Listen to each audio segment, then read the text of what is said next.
Hello welcome back to my mini vlog. म आजभोलि चाहिँ भोइस ओभर गरेर भिडियो हाल्न लाग्छु होइन। सो यो भिडियो चाहिँ मेरो फ्राइडेको हो, भोलि स्याटरडे, अनि म स्याटरडे भोइस ओभर गरेर म हालिहाल्छु भिडियो। मैले चाहिँ यो साँझ सुट गरेको थिएँ होइन, अनि त्यतिखेर चाहिँ मैले यो बिस्कुट र कफी मात्रै खाएँ। अनि त्यसपछि चाहिँ 1 कप तातो पानी खाएँ किनकि गुलियो भएर चक्कर लाग्ने जस्तो भयो।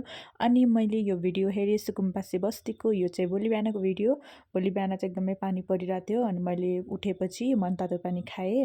त्यसपछि बाहिर हेरेको अझै पानी परिरहेको रहेछ सिमसिम।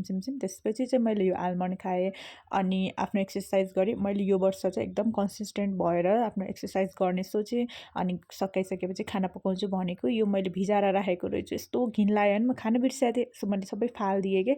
अनि मलाई लास्टै गिल्टी फिल भइरहेको थियो, मैले यत्रो दिन खाएन भनेर बिर्सिरहेछु। अनि आफ्नो स्किन केयर गरेँ, हल्का सनस्क्रिन लगाएँ जे होस्।